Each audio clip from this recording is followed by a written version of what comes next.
Introduce your student council president, Lauren Koleszar.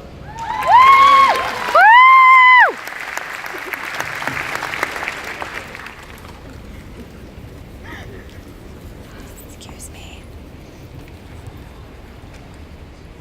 Hi, everybody. Before I begin the words of my speech that will hopefully hold more gravity than what I'm about to say, I want to take a long-deserved moment of recognition for everyone who has ever contributed to their child's education at OHVA. And if there could be a round of applause for that, I think it would be appropriate.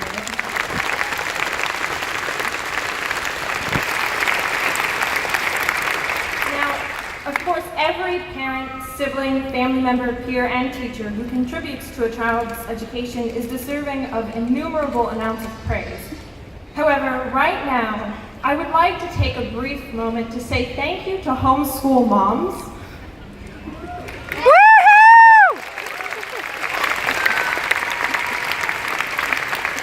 And I would like to talk about them for a moment. You know, homeschool moms go through so much more than they should. And is there really anyone on earth with such pure and intelligent and invested intentions who is so often treated conversely to said intentions? Homeschool moms have curriculums to figure out, their children's educations to manage, but I think more than anything else, of all the dark days and hurdles that our homeschool moms face, I think that the greatest obstacle is other moms. I'm very serious about this. Let me show you what I mean. As a homeschool mom, imagine that you find yourself in some godforsaken place where you have to interact with other parents. The interaction goes something like this. You have your homeschool mother. Hi, I'm Melinda. It's nice to meet you all. It's a pleasure, Melinda. Where do your children go to school? Oh, they're homeschooled. They're homeschooled. Oh. There's always an oh. Now in my mind it's more of like an oh. Following which is the skin-crawlingly familiar quintessential homeschool question: how do they socialize? Did you ever notice how they say that like they're talking about a dog? Like a toy poodle or a hybrid chihuahua or something? Your apartment doesn't have a sidewalk outside of it? How do you walk your dog? How do you socialize your children? Oh, well, they have extracurriculars, co-op, friends online, the family, the neighbors. They socialize. And that other mom is just persistent enough to have the audacity to continue. Well, is it enough? And bless those gorgeously steadfast homeschool moms. Now, if I were a homeschool mom, I think I know exactly what I'd like to say I've had enough of, but I can't say that now, and I'm running out of time for my speech, so I'm going to continue.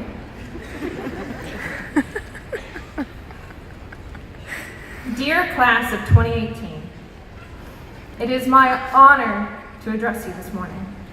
I've been with Ohio Virtual Academy since I was in kindergarten, and don't worry, I'll do the math for you because we all graduated and don't need to do math anymore. It's 13 years. I've seen this school through a lot of changes, and it's grown enormously to numbers I still can't wrap my mind around. I can't believe that I'm looking at everyone in this room and knowing that it's just a fraction of everyone who graduated, and that's still a fraction of everyone who's attended OHVA. And in those 13 years, one thing has always remained constant at this school. OHVA is a place where I've been able to belong.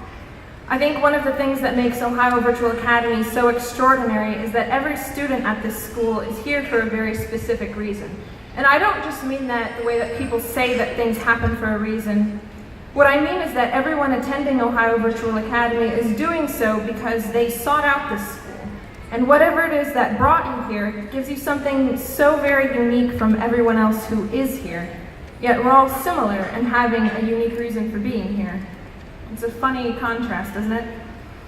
We are not all here because we live in the same community and we don't all see each other every day, but the camaraderie and the kindness and the companionship I have felt with the people of this school is absolutely extraordinary. Everyone accepts everyone around here. And I think it's because the people here maybe didn't fit in somewhere else, or, you know, when you don't fit in or you have something keeping you from fitting in, you have this heightened sensitivity to others. And that is what so many people at this school have. They care in a way that a lot of other people don't think to. The juxtaposition of the diversity of the school and the backgrounds that people come from and the different experiences, that and the closeness and the kindness of its students leaves me in awe. Now I say that we're all so different, but let me tell you what we all have in common. Every graduate here today has worked so hard this past school year. Every graduate in this room has people to thank. We all have probably about 70, or if I'm being completely transparent, 700 unread emails. We have all had obstacles, and we have all overcome them. We all have accomplishments and regrets. We all know what it's like to succeed and what it's like to fail. And we all now know what it's like to make it. We did it. We made it. And all of this brings me to another point that I find vital to make. I want to encourage every graduate here to be careful not to be too hard on yourself. Senior year is, in short, insane. We all have made mistakes, and while I'm not encouraging you to excuse them, I am encouraging you to find comfort in the breadth of what you have accomplished and in knowing that you were not the only one to lose track of things at times. I've talked to many seniors, friends, peers, and let me tell you, we all missed deadlines. We all had a college we didn't get into or a scholarship we didn't receive. We all had to make tough financial aid decisions or difficult family decisions. We all had family obstacles and distractions. The unexpected interfered with all of our plans. And yes, we all could have managed our time a little better, and we all could have done something more. But we have a tendency to drown ourselves in regret, thinking of our mistakes, than we do to float on our success. So everyone, for the sake of the you who has worked tirelessly for 13 years, please take a moment to just breathe. Let yourself enjoy this moment. 13 years of work has finally paid off. You know, this is that scene in the movies where the rest of our lives begin. We're going to throw our caps in the air and cry and laugh and smile and take pictures and frame those pictures and look back on those pictures. Maybe we'll make fun of our hairdos or our glasses or wardrobe choices. Maybe those pictures will be old and faded someday and you'll barely be able to tell that our gowns were cardinal red. Graduation speeches are forgotten easily and quickly. My guess is that you'll remember about 1/10 of what I say a week from now, and maybe 3%, if that, for the rest of your life. And that's okay, because that's what we do. We have traditions and make speeches and wear caps and gowns and receive diplomas up on stage and applaud for one another. And the fact that so much of it is forgotten shouldn't matter in light of knowing that the fact that it all happened is remembered. We are contributing to something traditional and glorious that ultimately celebrates something human. There's one last thing I would like to tell all of you, and my romantic hope is that it will stick with you or be something that you remember. Throughout senior year, a common phrase and thought is, there is so much to do. There is so much to do. And yes, we made it out of high school and we made it to summer, but I think we all know deep down that from here on out, there is always going to be so much to do. And I want to caution you not to prolong the things that matter for reason that there is so much to do. Because as I just said, there is always going to be so much to do. To quote Lemony Snicket, if we wait until we're ready, we'll be waiting for the rest of our lives. The things that matter in this life most of the time are not going to be those things that you have to do, but the things that you choose to do.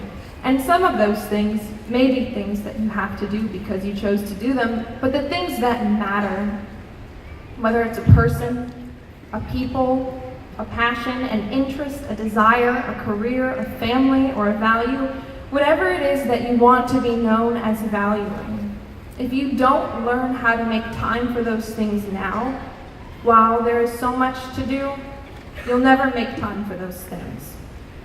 If you don't have time to do something, you haven't learned to make time for it. And I don't claim to be a perfect practitioner of this philosophy. I've made many mistakes with my time, and I think every graduate can relate to that. We all have so many changes going on and so many different things that we're learning to value and things that we're learning to care about, and trying to balance all of that is difficult.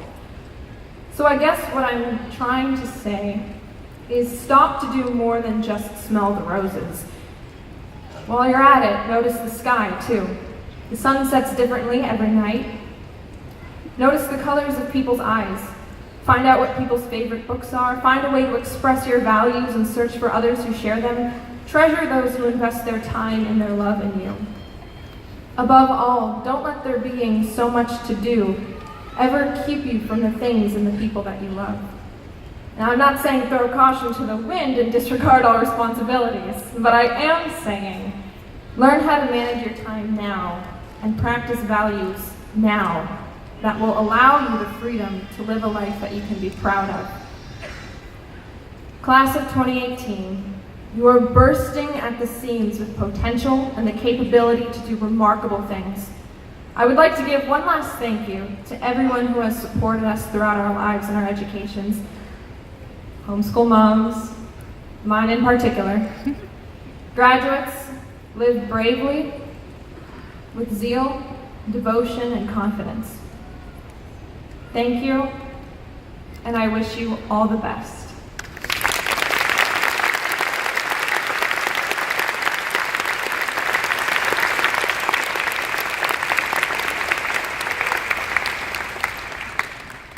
Thank you, Lauren. And now I would like to introduce your valedictorian for his speech.